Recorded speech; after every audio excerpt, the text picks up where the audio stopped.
Shabbat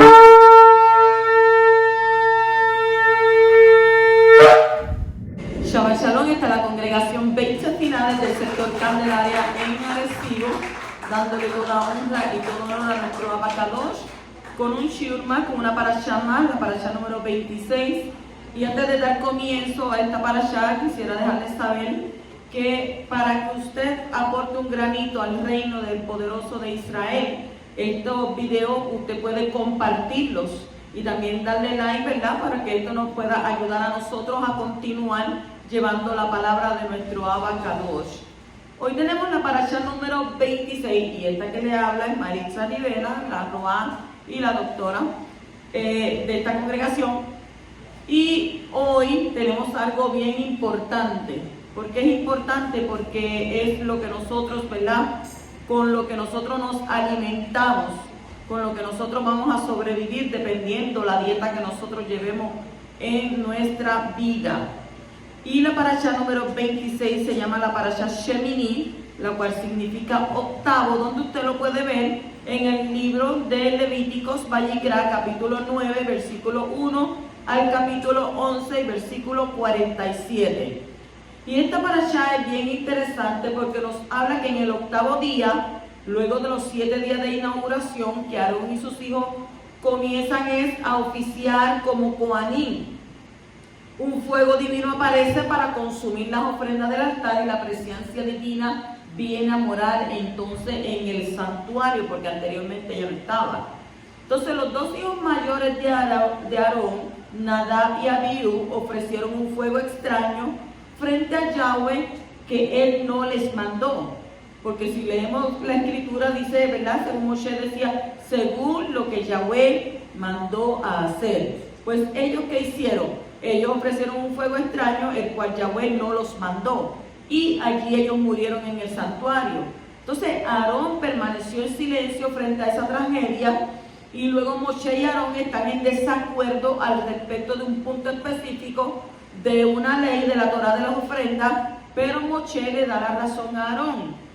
Yahweh entrega las leyes de Kashrut como comida apta, ¿verdad?, para ser consumida, identificando las especies de animales que se pueden ser consumidas y aquellas que no. Los animales terrestres están permitidos solo si tienen las pezuñas partidas y son rumiantes.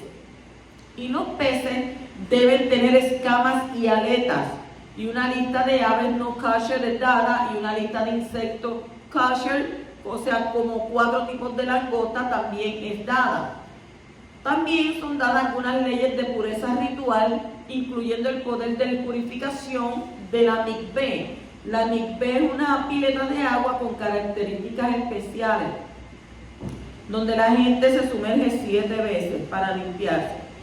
Y tiene que ser, ¿verdad?, también de los manantiales. Con lo cual el pueblo judío, el pueblo israelita, es mandado a diferenciar entre lo impuro y lo puro. Eso es lo que más o menos estos 3 capítulos está hablando. Y vamos a entrar de lleno al capítulo 9, versículo 1, donde dice: aconteció en el octavo día que Moshe llamó a Aarón y a sus hijos y a los ancianos de Israel.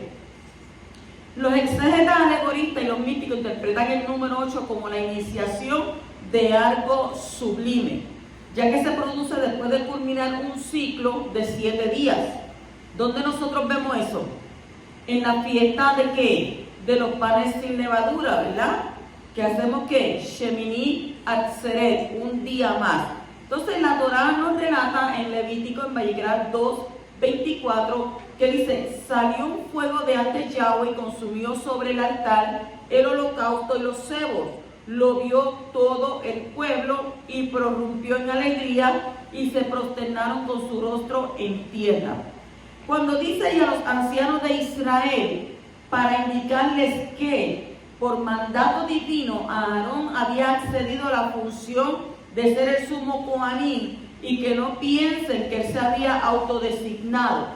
Porque más adelante, ¿verdad?, según vayamos estudiando, vamos a darnos de cuenta que se levantó alguien que quería también ser el sumo Kohanim, pero no está viendo que desde el principio, ¿quién fue el que lo puso a él? Abacadosh. Y entonces, ¿verdad?, Ahí por eso es que dice que a los ancianos de Israel se les dejó saber que por mandato divino había accedido a Aarón a esa función de ser el sumo Coanim, y que él mismo no se puso, sino que lo puso Abacabosh. En el capítulo 9:2 dice: y dijo a Aarón: toma un becerro para la ofrenda por el pecado y un carnero para la ofrenda de ascensión sin defecto, y ofrécelos delante de Yahweh. Esto indica que la jerarquía espiritual no confiere privilegios a los que la poseen, sino que más bien les exige pureza rigurosa en sus acciones y en sus actitudes. Y es por ello que Aarón tendrá primero que expiar su error antes de hacerlo por la comunidad. O sea, Kasher Hatzmeha Beashar Kal Hashet Agerim. Ornamenta tu propia vestimenta y después exige la ornamentación a los demás.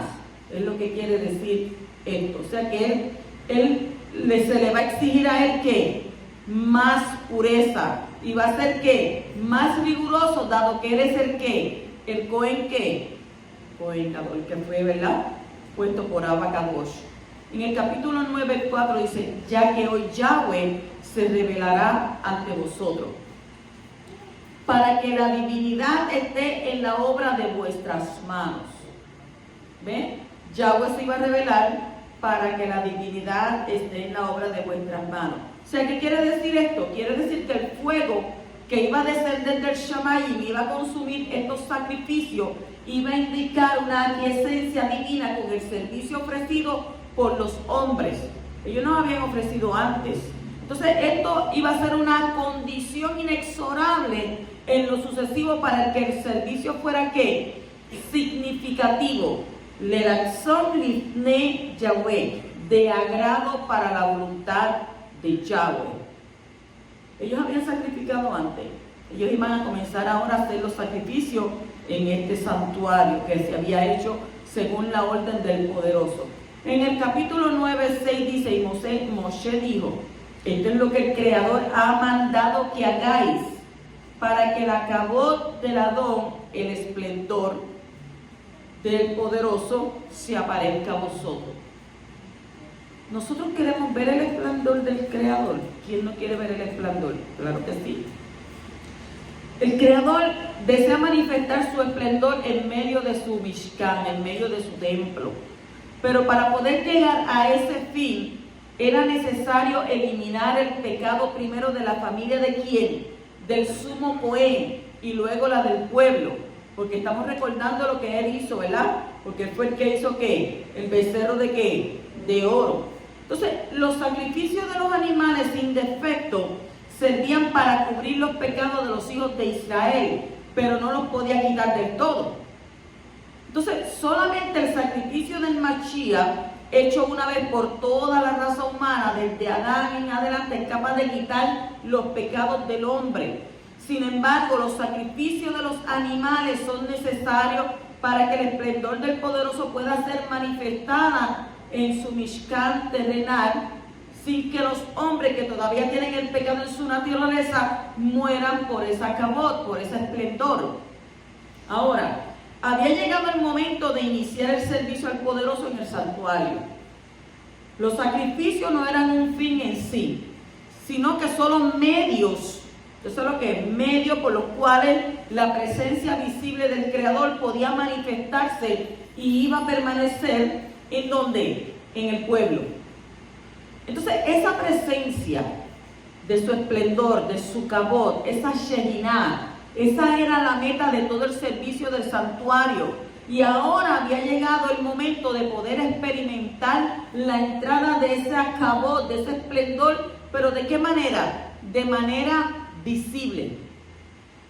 O sea que en el versículo 4 está descrito que Yahweh mismo se iba a aparecer a los hijos de Israel, pero en el versículo 6 habla de su esplendor, del esplendor del Creador, del Kabod. Entonces esto nos enseña que el esplendor del Creador es su presencia, es el mismo, ¿verdad?, de manera manifestada. ¿Por qué? Porque Él es invisible, pero puede manifestarse de manera visible al ojo humano.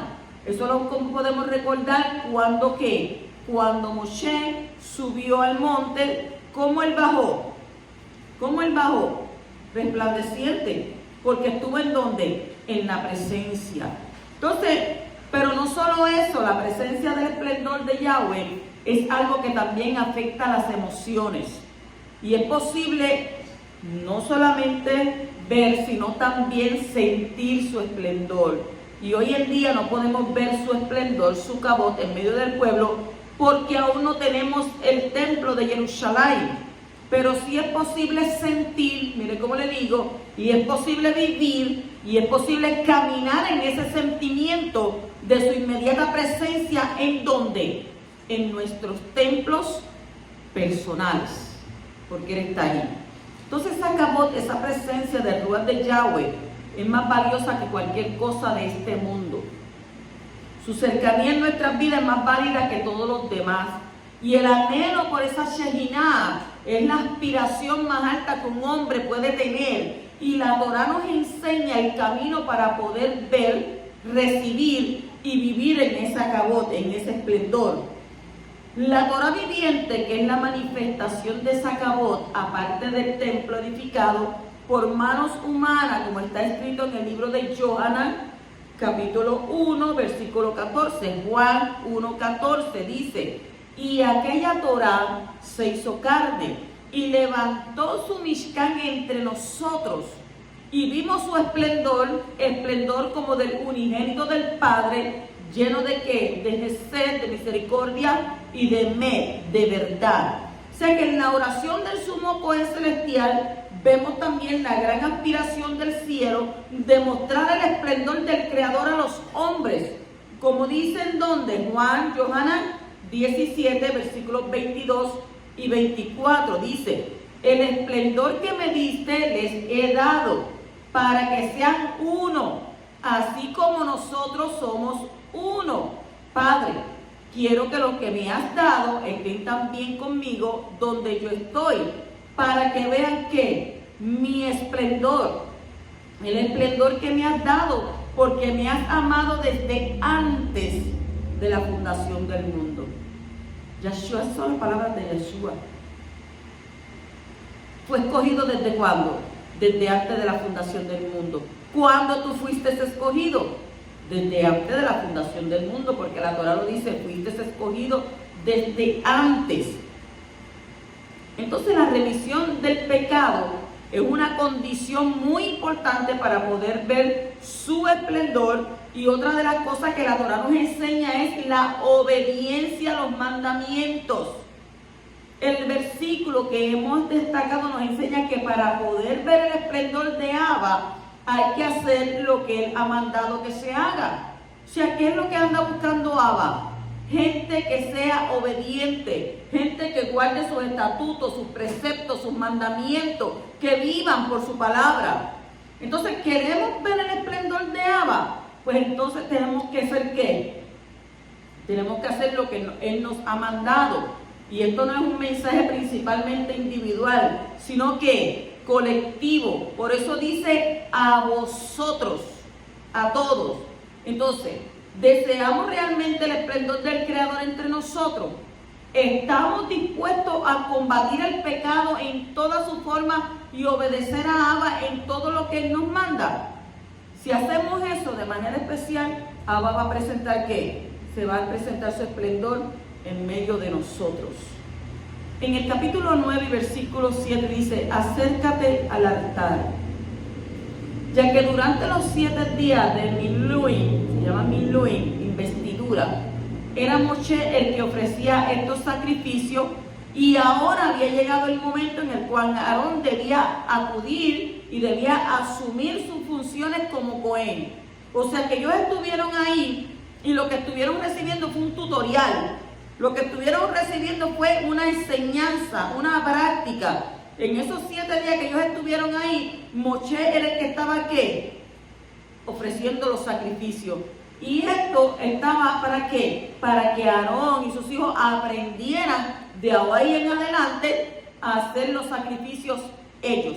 ¿Por qué? Porque Abba había delegado y Abba había mandado que Aarón y sus hijos eran los que iban a hacer ¿qué? Los que iban a precedir. Entonces Aarón iba a ser el sumo Cohen Gadol. En el capítulo 9, versículo 22 dice: alzó Aarón sus manos hacia el pueblo y los bendijo. Inmediatamente lo pusieron a bendecir. Y él los bendijo pronunciando la Birkat Kohanim, la misma que nosotros recitamos aquí, ¿verdad? La bendición de los Kohanim, cuyo texto dice, y la cual se encuentra en el libro de Números, capítulo 6, versículos 24-26, donde dice: Yahweh te bendiga y te guarde, Yahweh haga resplandecer su rostro sobre ti y tenga de ti misericordia, y Yahweh alce su rostro sobre ti y ponga en ti Shalom, ponga en ti paz. ¿Y nosotros qué hacemos? El Cohen, el que va a dar, hacer a recitar, ¿qué hace? Pone las manos de esta manera, así como lo hacía el Cohen, Aarón. Y mayormente se recita en ¿qué? En hebreo. Esta bendición, ¿usted sabe lo que es esta bendición? Por eso hay que estar bien pendiente cuando el que está aquí al frente haciendo esa bendición. ¿Por qué? Porque es una bendición que es una invocación. Una invocación a quién? A Abba Kadosh. ¿Para qué? Para que Él conceda su bendición y protección a nuestros prójimos. Por eso es que ellos vienen y la hacen en hebreo, la pronuncian en hebreo, como dicen: Yevarejeja, Yahweh Beishmereja, Yael, Yahweh Panaeleja, Bijoneja, Yisa, Yahweh Panaeleja, Beyaseleja, Shalom. ¿Ve? Entonces la decimos luego que Yahweh te bendiga y te guarde, Yahweh haga resplandecer su rostro sobre ti y tenga de ti misericordia, y Yahweh alce su rostro sobre ti y ponga en ti paz, ponga en ti Shalom. Mire qué bendición. Así que nosotros siempre tenemos que estar, ¿verdad?, concentrados para recibir esa bendición, porque todo el mundo quiere que le bendigan, o no quieren que le bendigan. Claro, todo el mundo quiere que se invoque al poderoso y el poderoso ponga su bendición sobre nosotros, sobre cada uno. Bendito el que vive. En el capítulo 9, versículo 23 dice: y bendijeron al pueblo. O sea, les dijeron: sea el deleite de Yahweh nuestro Elohim por sobre nosotros. Esto está en el Salmo 90, 17. Y sea la voluntad de Yahweh que se pose la divinidad en la obra de vuestras manos. Y posiblemente, ¿verdad?, esta bendición se refería al anhelo del pueblo de ver restablecida su relación espiritual. Acuérdese que la relación de ellos había sido ¿qué? Deteriorada cuando ocurrió el episodio del becerro de oro. Entonces, por eso cuando se reveló el esplendor de Yahweh ante el pueblo, lo vio todo el pueblo y prorrumpió en alegría y se prosternaron con su rostro en tierra. ¿En qué? En señal de agradecimiento. ¿Por qué? Porque vieron ahí como que Abba Kadosh restableció de nuevo la amistad con ellos. Porque usted sabe cuántas personas murieron ese día. Cuando se bajó Moshe del monte y Abba le dijo: mira, el pueblo que tú sacaste, vete a ver lo que están haciendo. ¿Y usted cree que Abba estaba contento? Abba, antes de que Moshe bajara, Abba le dijo a Moshe: yo te puedo levantar un pueblo de las piedras. Déjame que yo vaya y coja este pueblo y lo desaparezca. ¿Porque eran qué? ¿Era un pueblo qué? Era un pueblo duro de servir. Pero era un pueblo que nosotros podemos decir y juzgar: que eran malagradecidos, que eran una gente que no respetaban, no eran obedientes, no les importaba todo lo que Abba hizo por ellos. Pero teníamos que nosotros ver el trasfondo de ellos, de dónde ellos venían. Porque usted sabe que después que murió Jacob, murió José, usted sabe que él se levantó ¿qué? Otro faraón. ¿Y qué le hizo? Los subyugó, los obligó. Entonces ellos lo que conocían era ¿qué? La paganería de Egipto. O sea, el nombre del poderoso no se mencionaba por allí. Hasta que, ¿verdad?, la madre y el padre de Moshe fue que empezaron, ¿verdad?, a instruirlo, y él estuvo en ese tiempo y los instruyó, y ahí fue que Abba levantó a Moshe. Pero es como hoy en día nosotros estamos viviendo, y le voy a dejar saber de qué manera. Porque hoy en día las familias, muchas familias, y tenemos que reconocerlo, no quieren llevar a los hijos a las congregaciones, no quieren enseñarle la palabra de Abba. Usted ve esos muchachos 5, 6, 7, 8 horas, inclusive los padres metidos en las redes sociales, metidos en los celulares. Entonces, ¿dónde está la palabra del poderoso? ¿En qué momento le hablan de Abba Kadosh? ¿En qué momento le ponen las manos a sus hijos y les bendicen? ¿En qué momento, antes de dormir, Shema Israel, Yahweh Eloheinu, Yahweh Ha, Baruch Shem Kevod, Malkuto Leolam Baer? ¿En qué momento los padres se lo dicen a los hijos? Porque todo esto se está olvidando. Entonces estamos viviendo el tiempo que se vivía en Egipto, que la gente estaba dejando de escuchar y el nombre de Abba, ya no estaba sonando el nombre de Yahweh por allí. Todo era paganería. Todo lo que había en Egipto era pagano. Entonces, ¿qué pueblo salió de allí? Un pueblo duro de corazón. ¿Duro por qué? Por el trabajo que había puesto el faraón sobre ellos, sobre sus hombros, y ya estaban que no creían en nadie. Fueron tan incrédulos que por eso es que el poderoso tuvo que mandar esas 10 plagas y alzar todo lo que él hizo para que el esplendor de Abba, ellos creyeran por eso. Porque definitivamente cuando Moshe fue donde él, ¿y quién eres tú? ¿Y quién eres tú? Tú que cogiste a aquel egipcio y lo mataste y después lo escondiste, me vienes a hablar tú a mí. Y hoy en día es así. ¿Quién eres tú para venirme a hablar a mí de Yahweh? Pero usted no va a ser como hizo Moshe. Usted no va a salir corriendo. Ay, no cree. No, lo que yo le estoy diciendo, que no te cree. Bueno, dice la Escritura que tú tienes que hablar la palabra de Abba. Y si la persona la recibe, dice que tú estás librando su alma ¿de qué? De la muerte.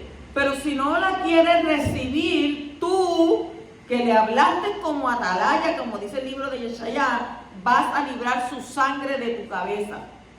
Pero si tú, pudiendo hablarle, no le hablas, entonces tú, esa sangre de él va a recaer sobre ti. O sea que entonces usted tiene que hacer como hacía Jeremías, como hacía ella, te digo las cosas, esto es lo que hay, esto es así. Si yo te lo hablo de esta manera y tú no me lo quieres aceptar, pues hay un libro de las memorias donde dice que tal día, tal hora, tal mes, yo te hablé a ti de que hay un Elohim que envió a su hijo a esta tierra para que tú pudieses vivir. Porque aquí en esta tierra somos peregrinos y extranjeros, aquí nosotros no pertenecemos. Entonces, ¿cuál es nuestra esperanza redentora? Su hijo Yeshua HaMashiach. Entonces, tú vas a librar. Pero así tenemos que ¿qué? Tenemos que agradecerle al poderoso que Él nos envió a Yeshua HaMashiach para salvación eterna. Continuamos en el capítulo 10 y versículo 1 al 2. Nadab y Abiú. Nadab y Abiú eran los hijos ¿de quién? De Aarón. Tomaron sus respectivos incensarios, dice el texto, y después de poner fuego en ellos y echar incienso sobre él, ofrecieron delante del Creador fuego extraño que él no les había ordenado, y de la presencia del Creador salió fuego que los consumió y murieron delante del Creador. ¿Podemos ofrecer fuego extraño delante de Yahweh? El pecado que cometieron Nadab y Abiú delante de Yahweh fue mortal por el hecho de gozar del derecho de estar cerca de Él. Cuanto más cerca del poderoso estemos, más se nos va a exigir. ¿Qué se nos va a exigir? Se nos va a exigir disciplina, se nos va a exigir ¿qué? Obediencia. Entonces, si otros hubieran hecho lo mismo fuera del lugar Kadosh, porque ellos estaban en el lugar Kadosh, Kadoshim, si lo hubieran hecho fuera del lugar Kadosh, no hubiera salido fuego de la presencia del Creador para consumirlo. O sea, la Torá repite 3 veces que el delito de estos hombres fue presentar fuego extraño delante de Abba. Donde usted lo ve, Levíticos 10:1, Números 3:4 y Números 26:61. O sea que el fuego se volvió extraño porque lo que hicieron no estaba basado en la obediencia y el sometimiento. En algún momento Abba le dijo, ofrézcame incienso.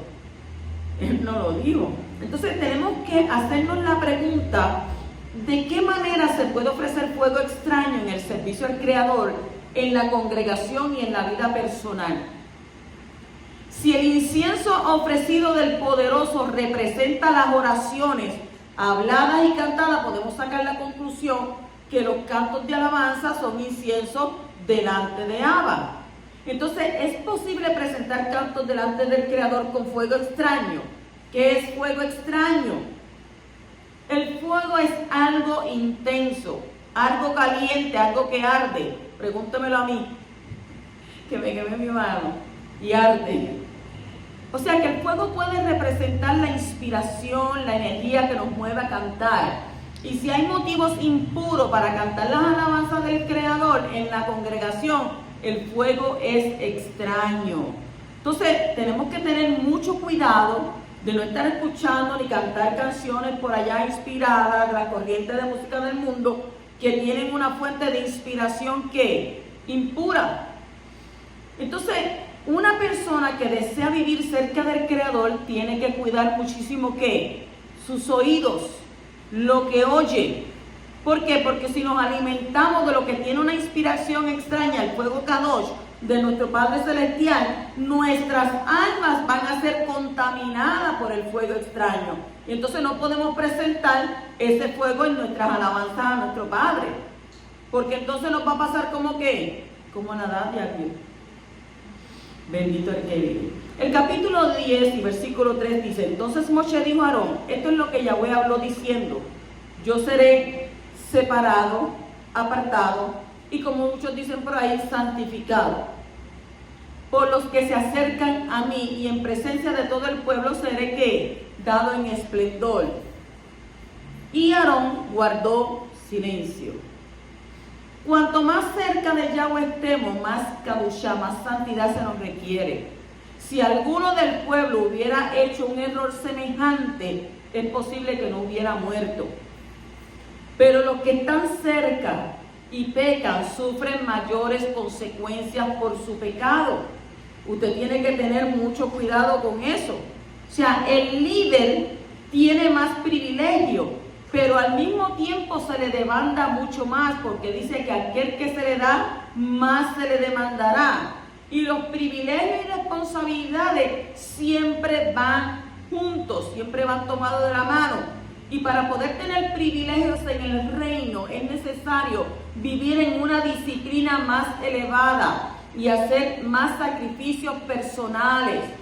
Si usted dice, Abba, yo me quiero separar para ti, yo quiero vivir para ti, no puede ser la emoción del momento.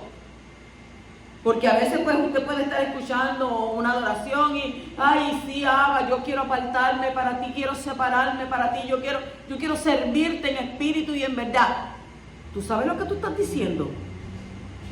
¿Tú sabes lo que tú estás diciendo? Cuando usted comienza a hablar esas cosas, comienza el Poderoso a moldearte. Espérate, que este dijo que se va a apartar para mí, que se va a separar para mí. Ah, pues vamos a moldearlo de la manera que sea que sea como yo quiero. Y entonces ahí que comienzan a llorar y a ir para maternidad. Porque no es fácil estar en las manos de un Elohim vivo. Entonces dice, esto es lo que Yahweh habló. ¿Cuándo habló Yahweh esto? Parece que lo que está diciendo Moshe es una cita parafraseada y sintetizada de Éxodo, capítulo 29, Shemot 29, 43, 44, donde está escrito, y me encontraré allí con los hijos de Israel, y el lugar será apartado por mi esplendor, y apartaré la tienda de reunión y el altar, y apartaré a sí mismo a Aarón y a sus hijos, para que sean mis Kohanim. Ya eso estaba dicho en Shemot. Entonces, sin Kadushá, sin santidad, no hay esplendor.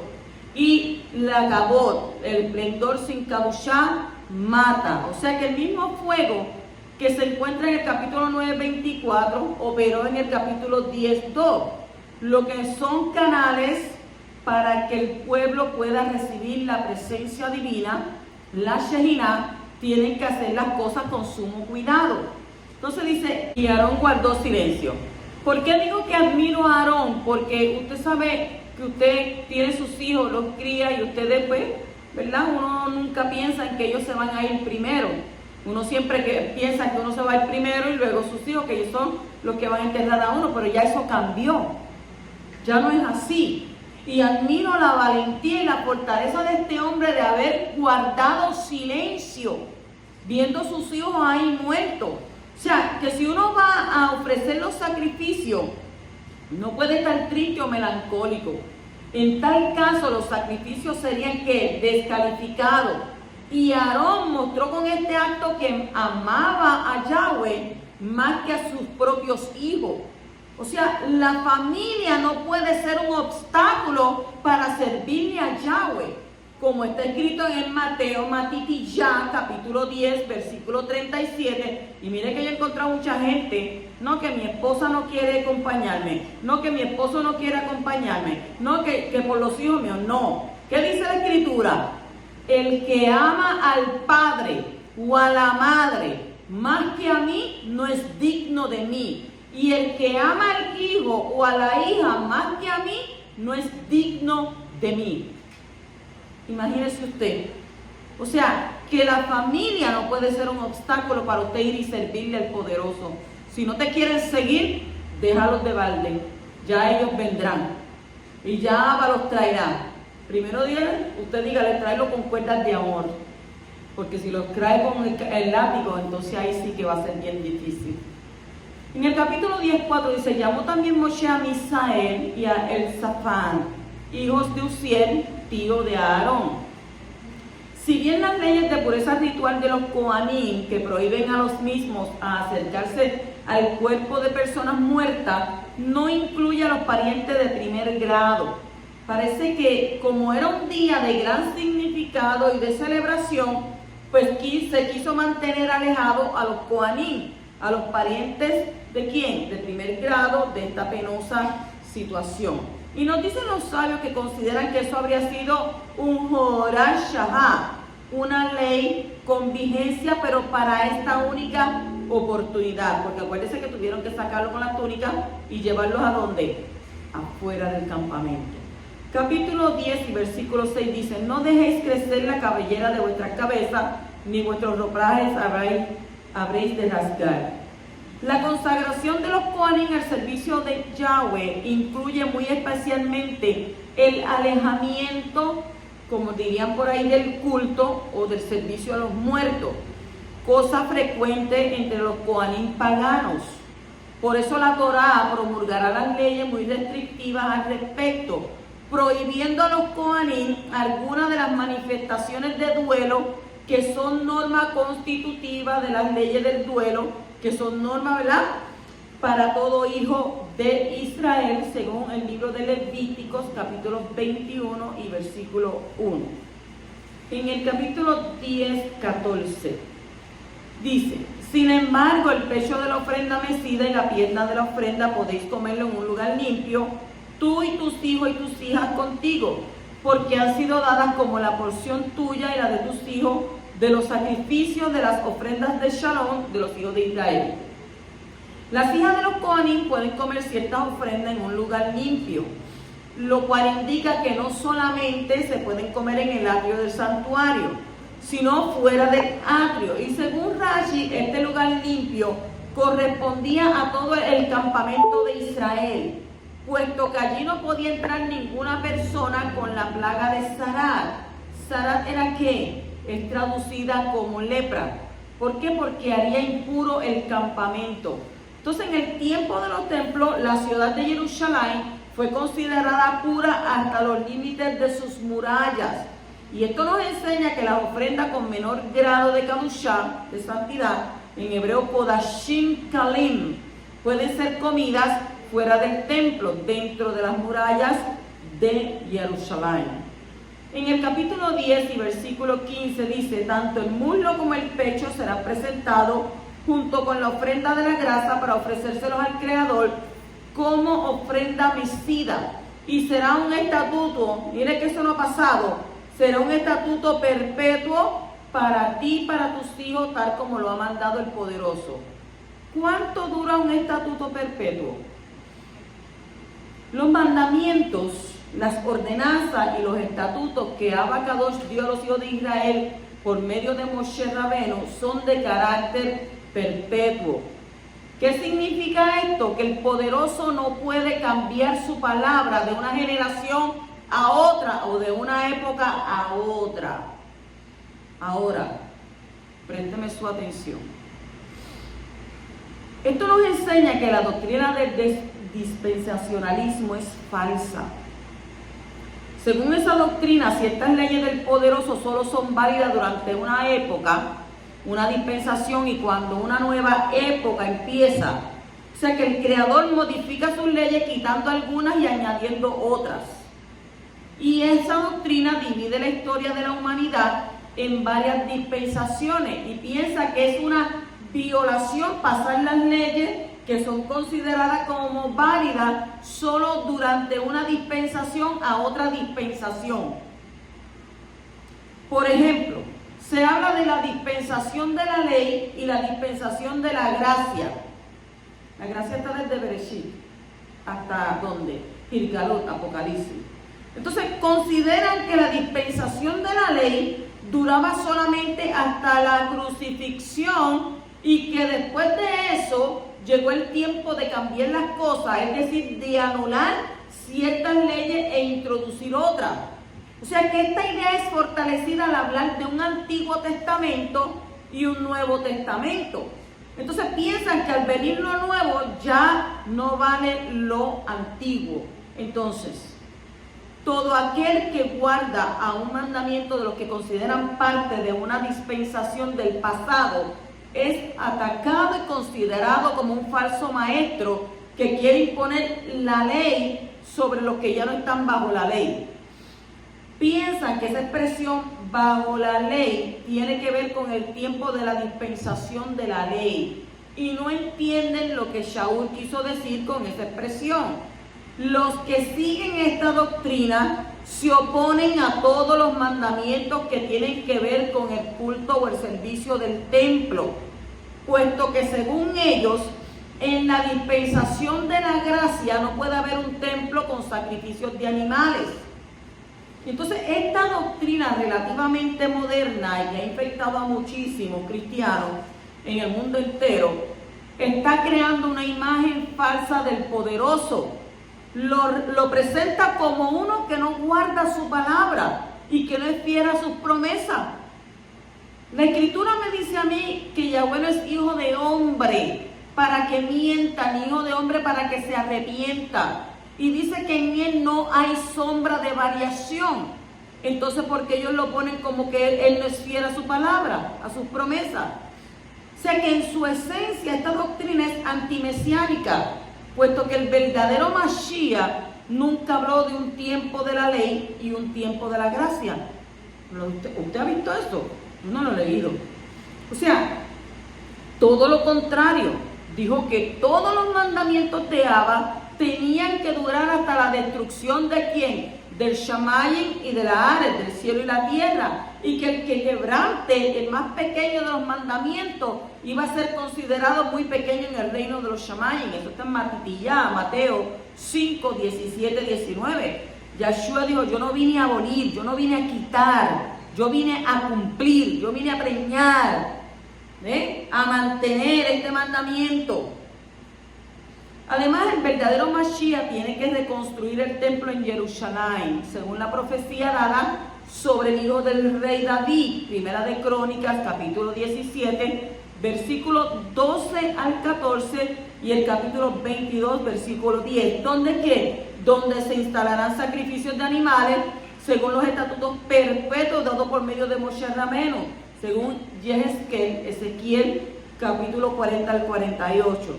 Así que si tú eres discípulo del Mashiach verdadero, no te dejes engañar por los que dicen que los estatutos dados a Aarón y a sus hijos no son perpetuos.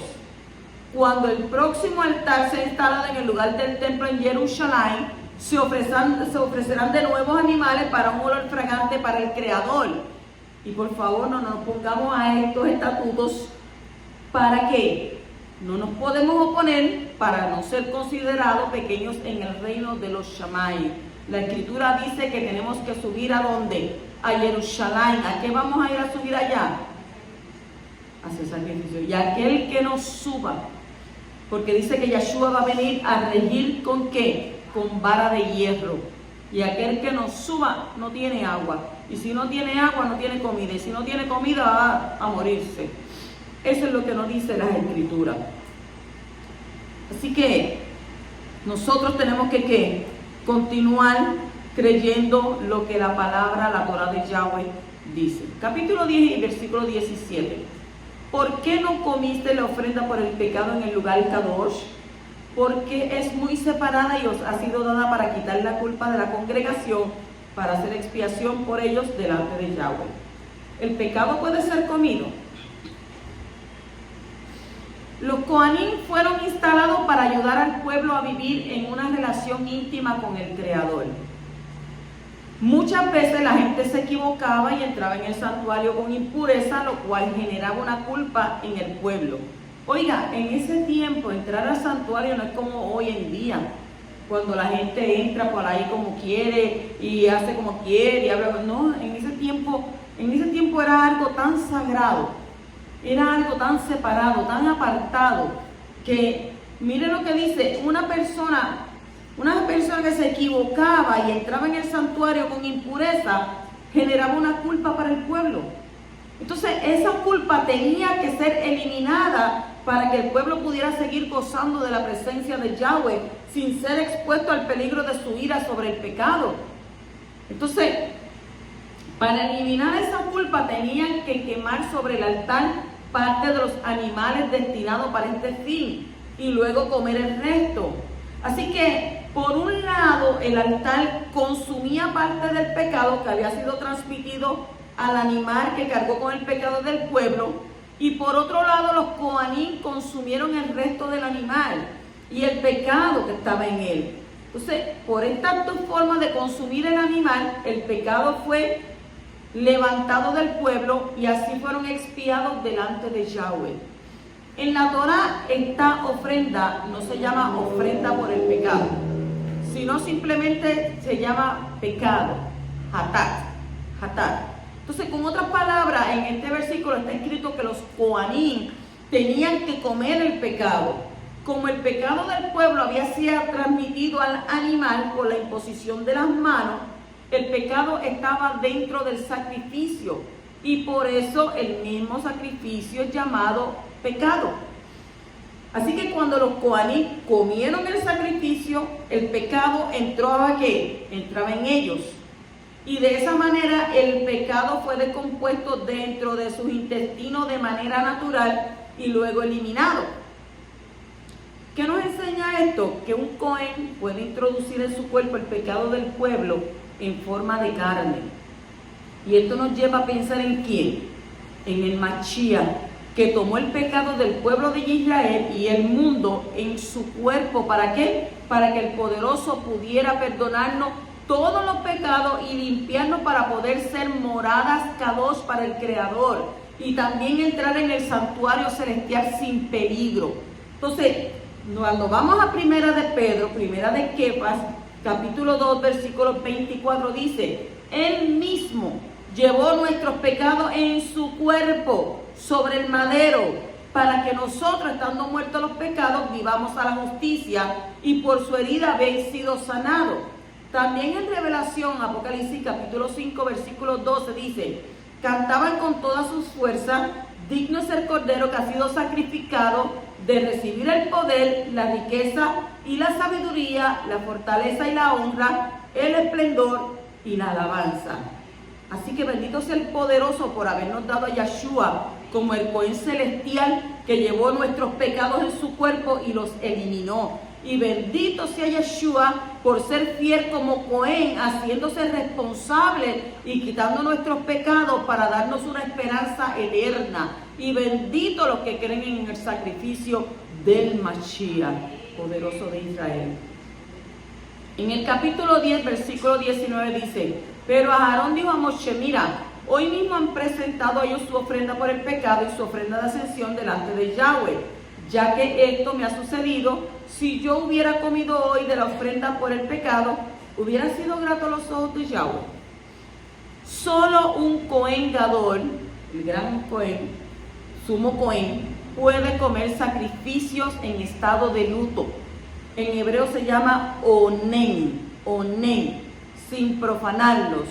Pero aquí vemos cómo Aarón no lo quería hacer porque consideraba que no era agradable delante de Yahweh. Y Moshe estuvo de acuerdo con él. Capítulo 11, versículo 2 dice: hablan a los hijos de Israel y decirles: estos son los animales que podréis comer de entre todos los animales que hay sobre la tierra. Este capítulo define cuáles son los animales comestibles y cuáles están prohibidos. O sea que la dieta es una de las cosas más importantes que hace la diferencia entre los hijos de Israel y los demás pueblos. Y este capítulo 11 nos enseña que Yahweh considera importante lo que el hombre come. Desde el principio Él ha estado muy interesado en la comida del hombre. El primer mandamiento que fue dado al hombre tenía que ver ¿con qué? Con la comida. ¿Por qué pecaron Adán y Eva? Por lo que comieron. Entonces el pecado entró en el mundo por medio de una comida prohibida. De esto no lo vas a comer. ¿Y qué hicieron ellos? Desobedecieron. Entonces, si Yahweh considera que es importante lo que el hombre come, debe de saberlo también el hombre. Es Yahweh quien establece lo que es muy importante, lo que no es tan importante para el hombre. Y la comida tiene que ver con la Kadushá y con el pecado. Aquellos mandamientos que tratan sobre animales que son comestibles o no son considerados hukim, lo que implica que no tiene ninguna explicación lógica. Hay cosas que usted no le encuentra la lógica. Y entonces usted hace la pregunta y entonces cuando vaya donde Abba le pregunta. Él sabrá, él te podrá contestar. ¿Por qué? Porque es que hay mandamientos que no son ¿qué? No tienen lógica. Entonces es cierto que la obediencia a los mandamientos, mire cómo le digo, la obediencia a los mandamientos trae larga vida y trae salud a nuestro cuerpo.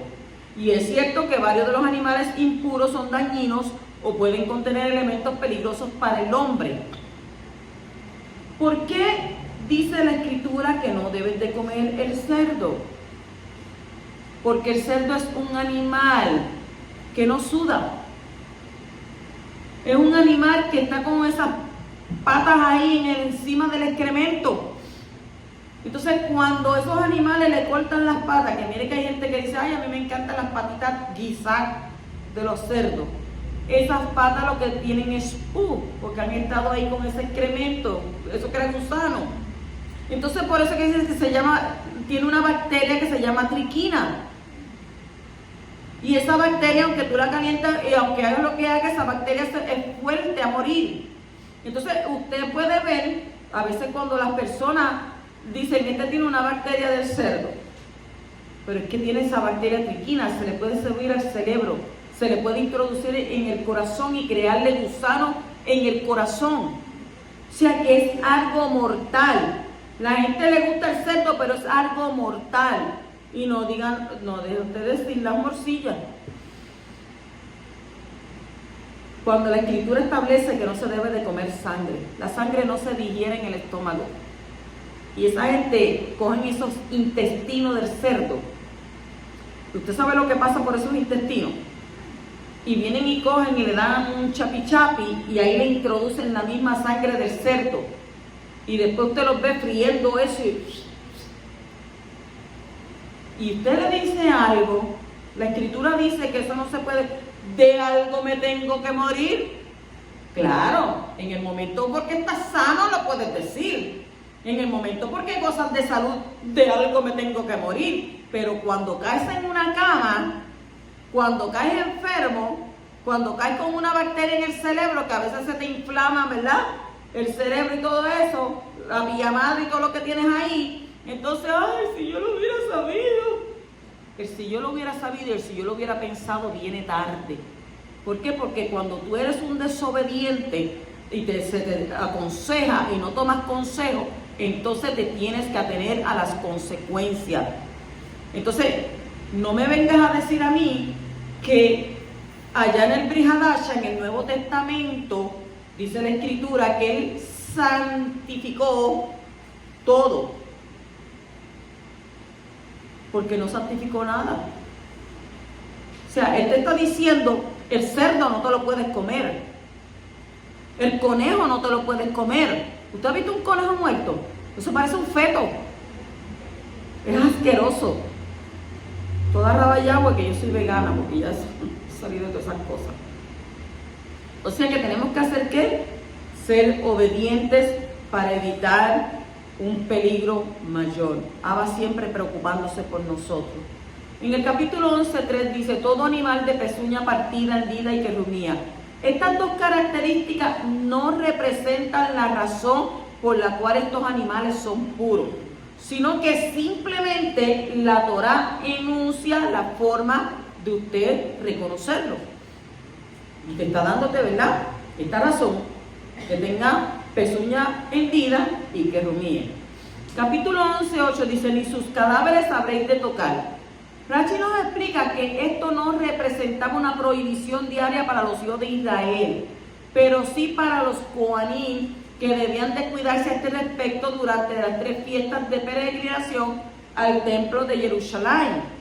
El cadáver de un animal impuro no tiene el mismo grado de impureza que un cadáver humano.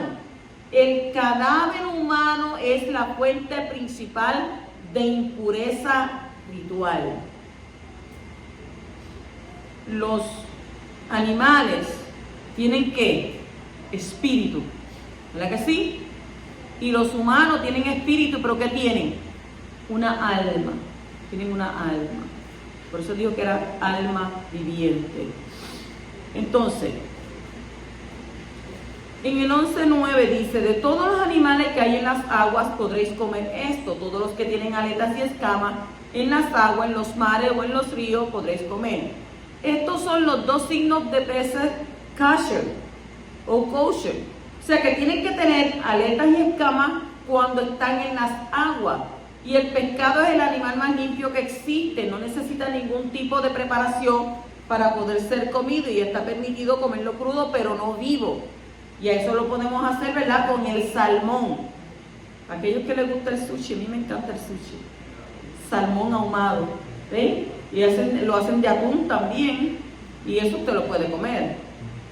Capítulo 11:11 dice, y su cadáver abominaréis. Dice, y no sacaréis provecho comercial de ello, ya que toda cosa que la Torá prohíbe comer, está prohibido comerciar con su cadáver. Y usted va a los supermercados y lo primero que usted ve es que usted ve del cerdo las patas, que si ve una chuleta, que si ve allá los sesos, que si ve la lengua, que si ve aquello. Es horrible.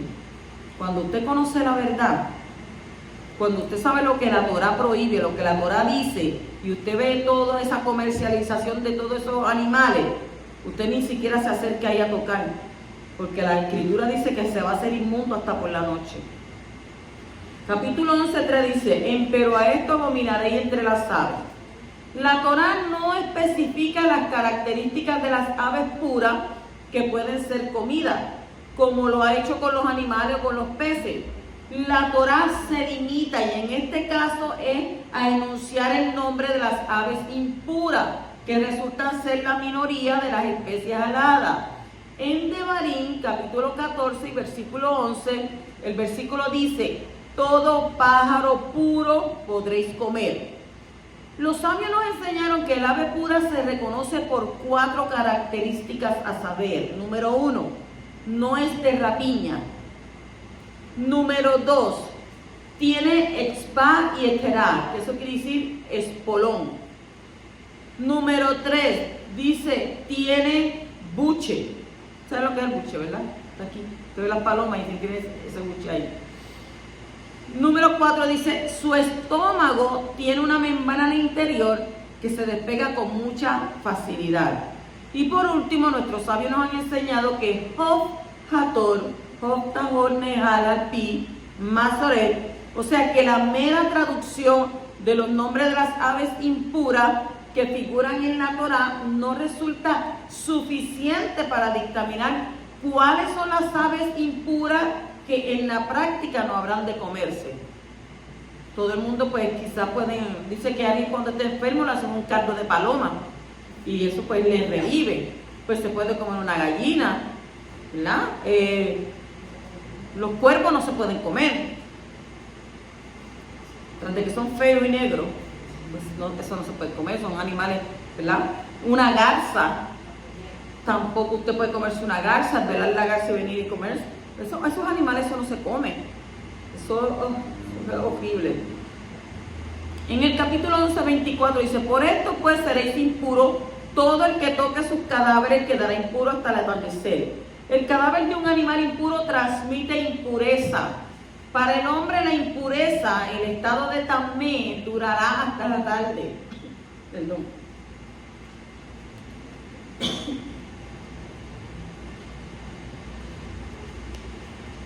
Cuando el sol baja, la persona queda pura. Se llama tahor. Pero solo cuando primero se haya sumergido en una mikveh, que yo expliqué ahorita, que es una acumulación de ¿qué? De aguas purificadoras según el versículo 32. En el capítulo 11:36 dicen, pero la fuente o la cisterna. De acuerdo con el sentido literal, las aguas reunidas en estado natural no son susceptibles de impurificación. Es lo que nos quiere decir. En el capítulo 11 y versículo 44 dice, porque yo soy ¿quién? Yahweh, vuestro Elohim. Por tanto, mire lo que nos pide él, consagraos y sed Kadosh, porque yo soy Kadosh. No os contaminéis pues con ningún animal que se arrastra sobre la tierra, porque yo soy el creador que os he hecho subir de la tierra de Egipto para ser vuestro Elohim. Seréis pues Kadosh, porque yo soy Kadosh. ¿En qué consiste la Kadushá, la santidad? La Kadushá consiste en ser diferente. Yahweh Kadosh, en el sentido de ser diferente, apartado de toda cosa creada. Él está fuera de la creación, pero no significa que no pueda dirigir y manifestarse dentro y por medio de la creación. Su Kadushá, su santidad, es lo más destacado en cuanto a su relación con las cosas que Él ha creado. Él no es creado, Él es apartado, separado de lo creado. Eres diferente, eres Kadosh. Y de la misma manera como el Creador es Kadosh en cuanto a lo creado, Él desea que su Hijo, el pueblo de Israel, también sea Kadosh en cuanto a la relación con lo creado. Por eso aprendemos en este capítulo que los hijos de Israel tienen que abstenerse de comer y tocar los cadáveres de ciertos animales que producen impureza ritual.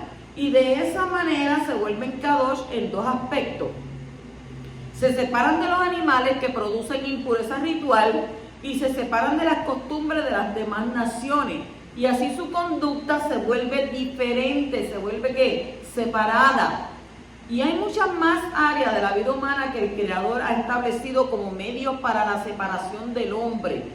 Todas sus leyes fueron dadas ¿para qué? Para separar a su pueblo, para su pueblo ser distinguido.